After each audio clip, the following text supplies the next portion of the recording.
Okay, so manifestation. It's everywhere these days. Oh, yeah. And it can feel kind of magical, right? Like you can just wish for something and Oof. yeah, poof. But we're going to try to get past the hype in this deep dive and see what manifestation really means in practice. Sounds good. Our source material is this conversation between Cristiano, who's a manifestation advocate, and Jennifer, a podcast host. Okay. Cristiano's story is pretty interesting. He found manifestation when he was going through a tough time, personally and professionally. It's amazing how often people find these sorts of things when they're looking for a change. Yeah, totally. And so in this conversation, Cristiano defines manifestation as aligning our thoughts, emotions, and actions with what we want to achieve. So it's more than just wishing, wouldn't you say? Oh, absolutely. It's about creating that mindset and then taking action. Yeah. It's like he says you're becoming the type of person who attracts the things you want. And speaking of attracting things, he uses this analogy of manifestation being like creating a vibration that attracts opportunities.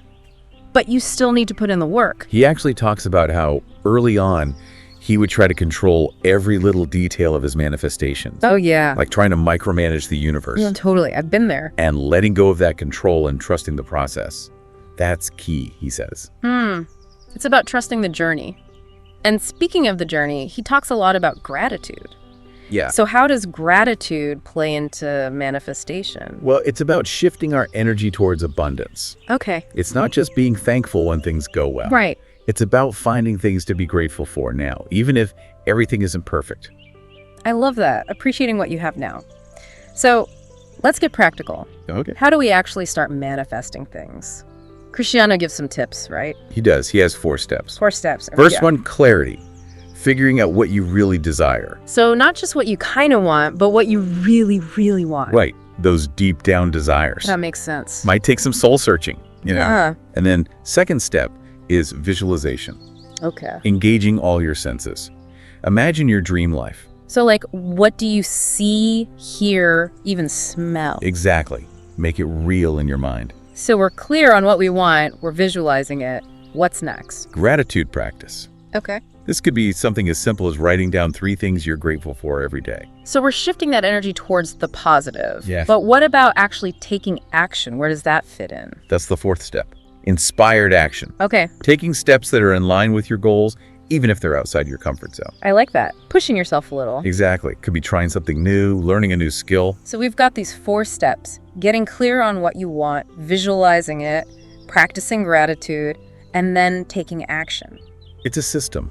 you Yeah. know? It's not just about thinking positive thoughts. It's a whole process. And Yeah. Cristiano emphasizes that manifestation isn't a one-time thing, right?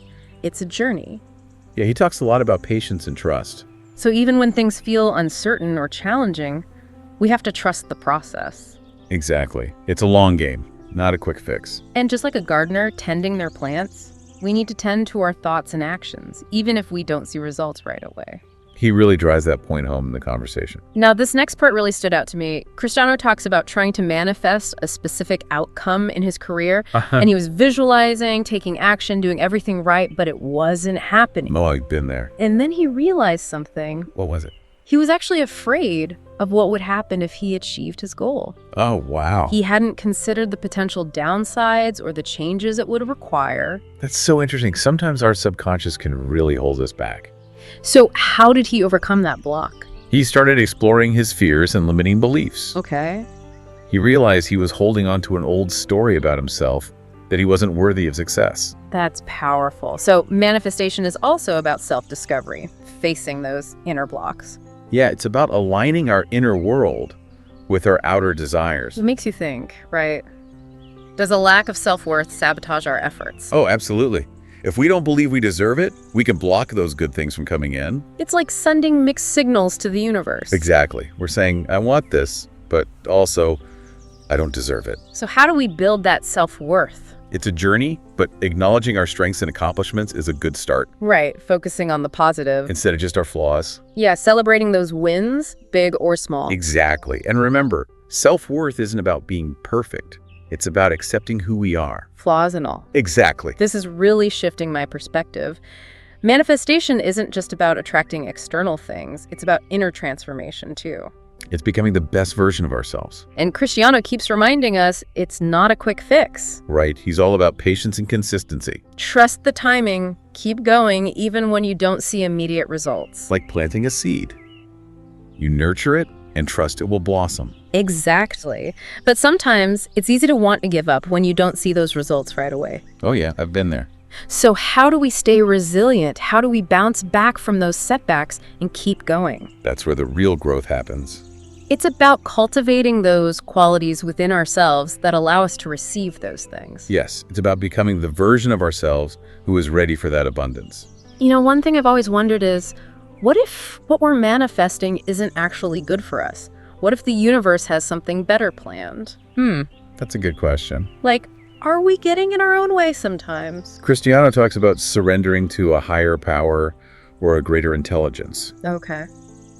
We may think we know what's best, but there might be a bigger plan we can't see. Trusting that the universe has our back, even if it takes us on a detour. Exactly. Faith that we're being guided towards what's truly meant for us. His journey's a good example, right? Yeah. He was looking for something specific, but through manifestation, his whole life transformed. It's not just about getting what we want. It's about becoming who we're meant to be. This is so inspiring. We have this power to create our reality, but it takes effort, trust, and belief. And remembering that we are worthy of good things. Okay, so we've covered steps, mindset, challenges, and rewards. What happens next in Cristiano and Jennifer's conversation?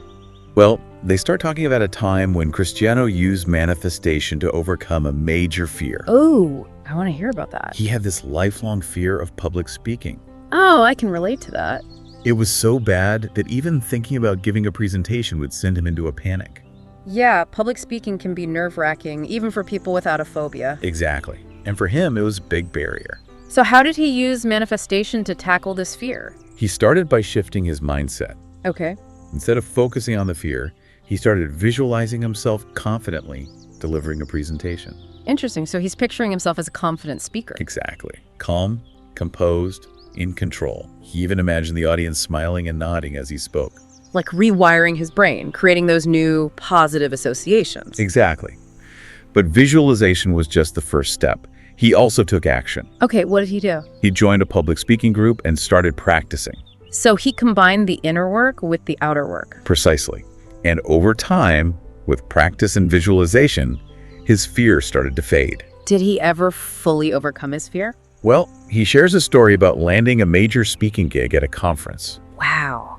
He was still nervous, but he felt excited, a sense of purpose. That's amazing. He manifested his way to becoming a confident public speaker. It really shows how combining mindset and action can be so powerful. It's not just about attracting material things or external success. It's about transforming yourself internally. Overcoming those limiting beliefs. This is a great example of how manifestation can be used for personal growth. Right. But what about the ethical side of things? Is it okay to manifest something that could harm others? That's a really important question, and Jennifer actually brings it up in the conversation. Oh, good. What does Cristiano say? He believes manifestation should always be used for good. Makes sense. Our intentions matter. Right, like any tool, it can be used for good or bad. Exactly. He even says if you try to manifest something harmful, it will probably backfire. Interesting. So it's about the energy behind it. Yes, and he says the universe tends to align with our highest good, even if we don't see it at the time. That's reassuring. It's a good reminder that we're not alone on this journey. I like that. So manifestation is about becoming more conscious creators of our reality. Exactly. It's about responsibility for our thoughts, beliefs, and actions. It's like the universe is a canvas and we're the artists. Beautiful analogy. We can choose to create beauty or chaos. It's a powerful thought. If we want a better world, we have to make choices that align with that vision. Recognizing we're all connected, our actions have ripple effects. And even small acts of kindness can make a difference. Cristiano shares a story about when he was feeling down and discouraged. What happened? He took a break from his usual manifesting and just focused on spreading kindness, holding doors for people, giving compliments, volunteering. That's nice. And by focusing on giving, he felt lighter, more joyful. So he got more than he expected by focusing outward. He realized true abundance isn't about getting, it's about purpose. That's a powerful insight. It's not about manipulating the universe, it's about aligning with that flow of abundance. So, tell me more about letting go. How does Cristiano deal with disappointment when things don't go as planned? Jennifer asked him that same question. I bet that's a common feeling. Disappointment can be so hard. Cristiano says that getting attached to a specific outcome creates resistance. Interesting. It's like we're saying we don't trust the universe's plan. So surrender and trust that things will work out. Right, but it doesn't mean we sit back and do nothing. Okay. We still take action, but from a place of trust, not fear. Subtle but important difference. Aligning our actions with our intentions. I'm starting to get this, but honestly, I still have some doubts. What kind of doubts? Sometimes I wonder if this is all just wishful thinking. Like, if we believe hard enough, anything is possible. But what about chance, Or just random events? Cristiano talks about that too. Oh, good. What does he say? He acknowledges chance plays a role, but we have more agency than we think. Okay. Our thoughts and beliefs actually create our reality. It's not just positive thinking, it's understanding our thoughts have power. He gives this example of how he used to believe he was unlucky in love. Oh, I've been there. He had a series of bad relationships and thought he was meant to be alone. That's a tough belief to carry around. He was subconsciously sabotaging his relationships. Wow, because he didn't believe he was worthy. Exactly. So what did he do? He challenged those beliefs, visualized himself in a happy relationship, affirmed his worthiness. Did it work? He met his current partner shortly after. No way. He says it's the best relationship he's ever had. That's amazing. Our beliefs really do shape our reality. It's so important to be aware of them. And to challenge those limiting beliefs. This is a great takeaway. We have more power than we realize, but it starts with our thoughts. Absolutely.